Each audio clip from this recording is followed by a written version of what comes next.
जाति के आधार पे पुजारी नहीं रहेंगे मंदिरों में। अप्पा मारा गया, मुहर मारा गया क्या कि हाँ तुम ही पूजा कर सकते हो, उसी को संस्कृत आता है क्या? के लिए हर जाति में से जो प्रकांड विद्वान हैं हम उनको पुजारी बनाने का काम करेंगे। और ये जो पाखंडी लोग जो है 5 साल के रहेगा और वो खाली जात में जन्म ले लिया तो दूसरा जात के 35 साल के व्यक्ति से भी प्रणाम कहवाता है, पैर छुवाता है। शर्म नहीं आता पाखंडियों? शर्म नहीं आता तुम लोगों को? यही संस्कार मिला है। तो जाति के आधार पर जो पंडित जो लोग हैं, जो पुजारी जो लोग हैं, उन पुजारियों का बहिष्कार करेंगे। हमारे शिक्षा मंत्री का तो जीभ काटेगा। आओ ना, काटे ना, 1.5-2 महीना से बढ़ गया है। तोरे इसे पखंडी को तो खोज रहे रे। टिक काट पाए हो इतना जिंदगी में? टिक तो बढ़ के 2.5 भी तक हो गए रे। जो टिक नहीं काट पाया और जीभ काटे की बात करेगा हैं? तोरे से पखंडी है रे चंद्रशेखर बाबू, प्रोफेसर हैं, शिक्षाविद हैं। जाति के आधार पर पंडित और पुजारी रखने का परिणाम यह है कि हमारे महामहिम रामनाथ कोविंद जी, जीतन राम मांझी जी, तत्कालीन मुख्यमंत्री बिहार सरकार, जब जाते हैं मंदिर में पूजा करने के लिए तो उनके पूजा करने के पश्चात मंदिर को गंगा जल और दूध से धो दिया जाता है, ये कह करके कि उनके आने से मंदिर अपवित्र हो गया। पूछिए उन पाखंडियों से, पूछिए कि रामचरितमानस पढ़ा है क्या पूरा?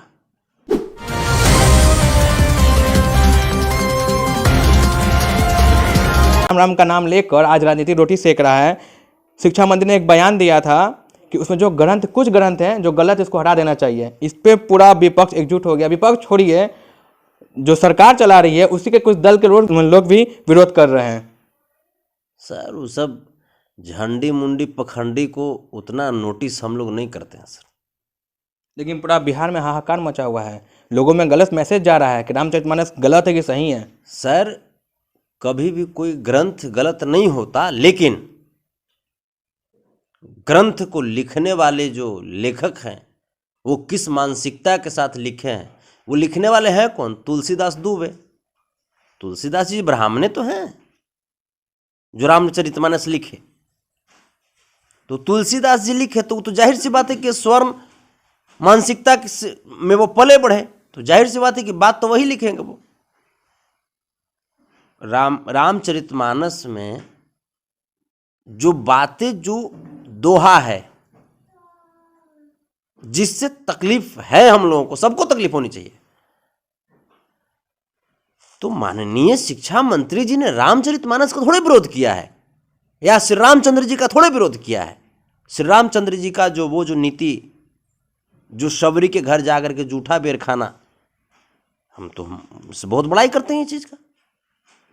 लेकिन श्री रामचरितमानस में वो जो दोहा है उसमें संशोधन की जरूरत है। माननीय शिक्षा मंत्री जी तो ये कह रहे हैं।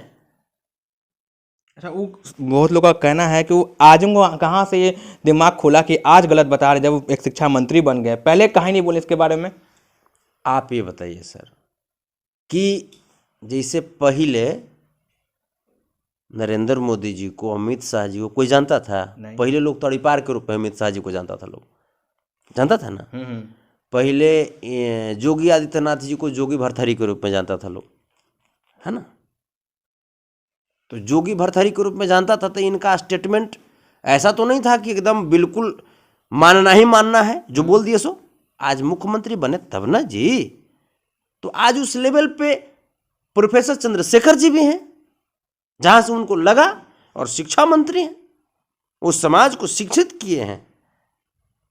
अब बताइए ना, इसी जो ये सब पाखंड है ना जी, सब पाखंड है ना कि आप माने जो शोषित वर्ग हैं, वंचित वर्ग हैं, SC ST OBC अल्पसंख्यक समाज, आप उसको विद्या अर्जित करने, विद्या अर्जन के अधिकार से आप वंचित कर रहे हैं। आप कह रहे हैं कि अगर उसको विद्या अर्जन करने दे रहे हैं तो मानिए कि आप सांप को, जहरीला सांप को आप दूध पिला रहे हैं। अरे वाह, ये कैसा घोर घृणित सोच है।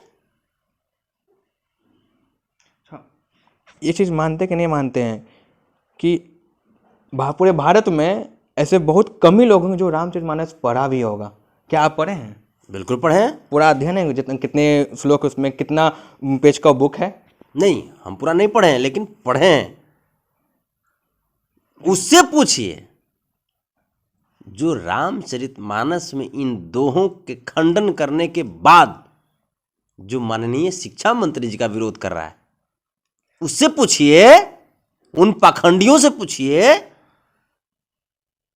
कि रामचरितमानस पढ़ा है क्या पूरा। साथ ही साथ सर, इस घटना में हम बहुत गंभीर हैं। इस घटना को काफ़ी गंभीरता से हम देख रहे हैं सर, और हमारी अगली यदुवंशी सेना की निर्णय होने जा रही है। हम निर्णय ले रहे हैं सर कि अब जाति के आधार पे पुजारी नहीं रहेंगे मंदिरों में। मंदिर हमारा सर वो 86% का मंदिर है ना, फिर उसमें किसी स्पेशल जात के पुजारी क्यों रहेंगे? क्या उसमें ठप्पा मारा गया, मुहर मारा गया क्या कि हाँ तुम ही पूजा कर सकते हो, उसी को संस्कृत आता है क्या है? उसके लिए हर जाति में से जो प्रकांड विद्वान हैं, हम उनको पुजारी बनाने का काम करेंगे। और ये जो पाखंडी लोग जो है 5 साल के रहेगा और वो खाली जात में जन्म ले लिया, तो दूसरा जात के 35 साल के व्यक्ति से भी प्रणाम कहवाता है, पैर छुवाता है। शर्म नहीं आता पाखंडियों? शर्म नहीं आता तुम लोगों को? यही संस्कार मिला है। तो जाति के आधार पर जो पंडित जो लोग हैं, जो पुजारी जो लोग हैं, उन पुजारियों का बहिष्कार करेंगे। और जो योग्य हैं, क्योंकि सर धर्म में आस्था होती है सर, श्रद्धा होती है।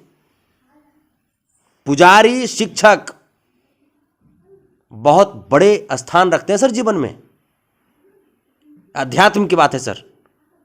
अगर आप मंदिर में जाते हैं, मंदिर में जो प्रवचन आपको दे दिया गया, लोग कोशिश करते हैं कि उन प्रवचन में बताए गए रास्तों पे चले और अपना जीवन को जिए। और वो खुदे पखंडी लोग हैं, खुदे अनपढ़ गवार है, वो सब चौपट है। क्या वो सब सही रास्ता बताएगा? वो सब अनीति का रास्ता बताता है सर, नीति का रास्ता नहीं बताता है। इसलिए हम लोग मुहिम चलाने जा रहे हैं कि जाति के आधार पर पुजारी नहीं, मंदिर में ज्ञान के आधार पर, ज्ञान के आधार पर जिनको वेद शास्त्र का नॉलेज है, चाहे वो जिस जाति से हो। क्योंकि जाति के आधार पर पंडित और पुजारी रखने का परिणाम यह है कि हमारे महामहिम रामनाथ कोविंद जी, जीतन राम मांझी जी, तत्कालीन मुख्यमंत्री बिहार सरकार, जब जाते हैं मंदिर में पूजा करने के लिए, तो उनके पूजा करने के पश्चात मंदिर को गंगा जल और दूध से धो दिया जाता है, ये कह करके कि उनके आने से मंदिर अपवित्र हो गया। ये अपमान नहीं बर्दाश्त कर सकते हैं। तो वैसे पुजारी का मैं बर्खास्त करता हूं, बहिष्कार करता हूं मैं। ये कदम तो आपको बहुत पहले ही उठा लेना चाहिए था। जिस समय इनके मंदिर जाने के बाद मंदिर धोआ गया, उस समय ये कदम को उठाना चाहिए था ना कि ऐसा नहीं होना चाहिए। सर उस समय भी हम लोग जागे थे सर, लेकिन किसी भी काम को करने में, लोगों को यूनाइट होने में सर थोड़ा सा समय लगता है। अब थोड़ा सा हम भी उस लेवल पे हैं, उस लेवल पे हम भी हैं। अपने समाज से, जो हमारा 86% जो समाज है, उस समाज को हम गोलबंद करेंगे और ऐसे घृणित मानसिकता वाले लोगों का बहिष्कार करेंगे, समाज से विरोध करेंगे। हाँ, जाति पाति से सर दिक्कत हमको नहीं है। हर समाज में अच्छे लोग भी हैं, बुरे भी लोग हैं। उस 14% में भी अच्छे लोग हैं। स्वामी विवेकानंद जी अच्छे लोग, बाबू वीर कुंवर सिंह जी अच्छे लोग। या तो आप जैसे ले लीजिए सुशांत सिंह राजपूत जी, उनकी जब हत्या हुई थी, हमने 24 घंटा अनशन पे बैठा था सर। तो हमें किसी जाति, किसी धर्म से दिक्कत नहीं है। बल्कि हमें अपने 86% को मजबूत करना है। और उसमें से भी 14% में से जो अच्छे लोग हैं, जो समाजवाद की भावना रखते हैं अपने मन में, सामंतवाद मनुवाद को दरकिनार कर चुके हैं, उनका भी हम लोग सोचेंगे, उनके बारे में भी अच्छा सोचेंगे हम लोग। भाजपा वाला कह रहे हैं कि रामचरितमानस में जो बयान आया उससे पूरा देश आहत है, लेकिन एक सवाल है कि वह ये कहीं क्यों नहीं गौर करते हैं, जब हम कहीं घर बनाते हैं तो घर के बाहर बहुत सारे लोग ऐसे जो असामाजिक सब तत्व के होते हैं जाके सुसु कर देते हैं, तो उससे दूर होने के लिए तो भगवान का फोटो लगा देते हैं, तब उनको नहीं लगता कि देश आहत हो रहा है? 14% में देश आहत हो गया।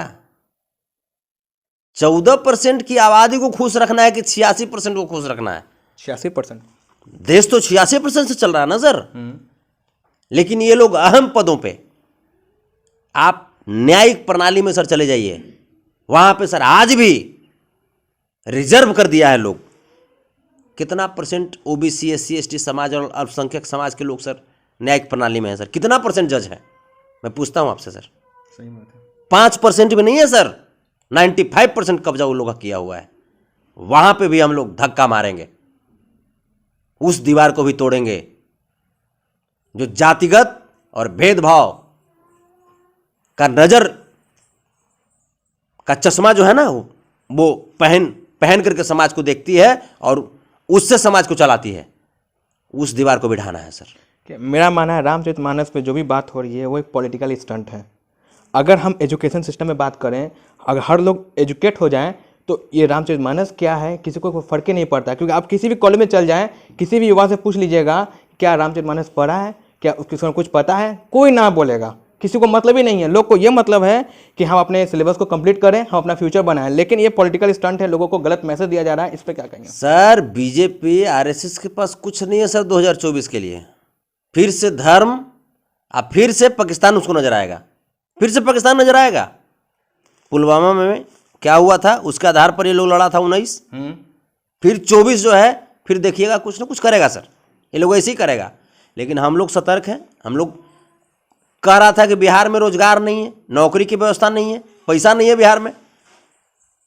डबल इंजन की सरकार जब तक थी तब तक बिहार के युवाओं को रुलाया गया ना सर। आप बताइए कि तेजस्वी जी आए तो का सगरों खोल दिए, जो व्यवस्था था उसी में ना कर रहे हैं। आज बिहार खुशहाल है। अभी रोजगार कहाँ मिल रहा है? कहाँ रोजगार है? बीएसएससी में आज भी पेपर लीक हो रहा है, आज भी वही माहौल बना हुआ है, आज भी लोग पे लाठीचार्ज हो ही रहा है। सीटेट बीटेट वाले उठा के देख लीजिए, वो लोग भी लाठी खा रहे हैं सर। वो लोग स्टूडेंट लोग सर बदनाम हो गए हैं सर, उसमें नेता लोग घुस गया है, आरएसएस है बीजेपी वाला घुस करके हुड़दंगी करवा देता है सर, और स्टूडेंट लोग को पिटवा देता है सर। तो हुड़दंगी लोग को पिटना चाहिए कि नहीं पिटना चाहिए? पिटना चाहिए ना। तो हुड़दंगी लोग पे लाठी चलता है सर, ताकि स्टूडेंट का जो हक है वो प्रॉपर स्टूडेंट को मिले। हुड़दंगी लोग नहीं चाहता है, भाजपा वाला नहीं चाहता है कि उन स्टूडेंट को उनका लाभ मिल सके, उनका हक मिल सके सर। तमाम चीजें मैं आपको आप 2 करोड़ बीजेपी बोली थी कि हर साल नौकरी देंगे, क्या मिला 2 करोड़ नौकरी? वो तो आप पहले ही बोल देते, जुमलाबाजी पार्टी है, जुमला दे के निकल जाती है। उसका छोड़ दी, हम बिहार की बात कर रहे हैं। तेजस्वी यादव ने जो कहा था उस पर कहाँ अभी खड़ा हो पाए हैं सर? एक दिन में सर 10-10 हज़ार नौकरियां बांटी जा रही है सर।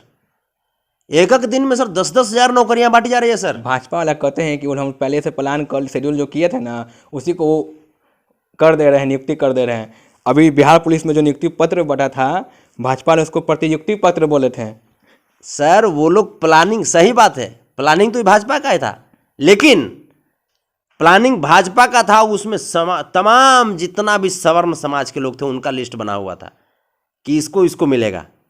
लेकिन जैसे ही आदरणीय श्री नीतीश कुमार जी के नेतृत्व में महागठबंधन की सरकार बनी, आदरणीय श्री तेजस्वी प्रसाद यादव जी के नेतृत्व में, आदरणीय श्री तेज प्रताप यादव जी के नेतृत्व में, आदरणीय श्री राहुल गांधी जी के नेतृत्व में जो महागठबंधन की आवाम की सरकार बनी, इस सरकार में पूरी आवाम को एक नजरिए से देखा गया और अब हर जाति हर धर्म के लोगों को नौकरी बांटी जा रही है सर, दिए जा रहे हैं नौकरी। खुशहाल है सर बिहार सर, खुश हो चुका है। यही ओरिजिनल आवाम की सरकार है सर। यहाँ सर लोग हल्ला करता है कि जंगल राज बिहार में लोग हल्ला करता है, और सुप्रीम कोर्ट बोल दिया कि उत्तर प्रदेश में जंगल राज है।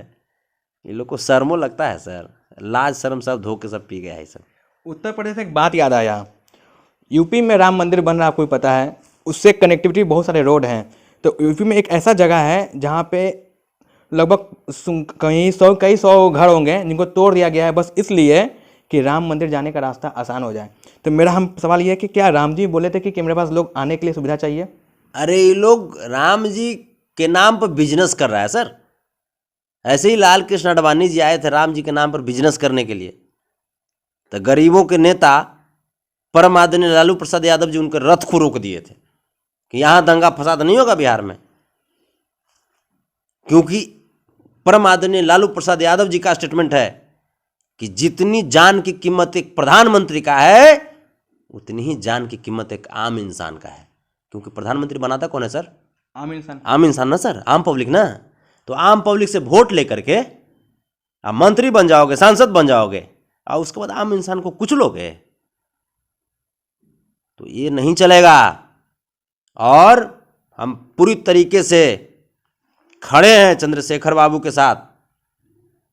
प्रोफेसर चंद्रशेखर जी का जो स्टेटमेंट है मैं उनके साथ हूं। और एक पखंडी बोला है एगो कि जीप काट देंगे, जीप काट लेंगे। रे बौरा काटे के शौक है तो आओ, हमें 1.5-2 महीना से बढ़ गया है, आओ काट दे हमरो।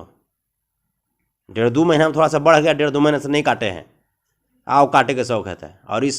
और कुछ बोला है कि जीप काटने वाले को 10 करोड़ देंगे। इस पखंडी के पास 10 करोड़ कहाँ से आ गया सर? इस पखंडी के पास 10 करोड़ ये कहाँ से आ गया? ये चोर है, डकैत है ये। नहीं, आम आदमी जो चंदा देते हैं ना वैसे आया आपके पास। तो आम आदमी चंदा देते हैं सर मंदिर के विकास के लिए ना, कि जीप कटवाने के लिए है? इस पखंडी पे सर केस होना चाहिए सर, इस पखंडी के ऊपर केस होना चाहिए। और ऐसे ऐसे पखंडी ही आस्था और धर्म के नाम पर सर अत्याचार का खेल खेलते हैं सर, शोषण करते हैं। इस पखंडी को पहले पकड़ के नंगा करके दौड़ा के मारो, नहीं तो इसको अगर है हिम्मत तो ये आवे बिहार में मेरे सामने, इसको नंगा करके अगर नहीं दौड़ाए हम तो फिर हमरो नाम संतोष रेणु यादव नहीं। जीप काटेगा तुरे, हमारे शिक्षा मंत्री के तू जीप काटेगा? आओ ना काटे ना, 1.5-2 महीना से बढ़ गया है। तोरे इसे पखंडी के तो खोज रहे हैं रे। टिक काट पाए हो इतना जिंदगी में?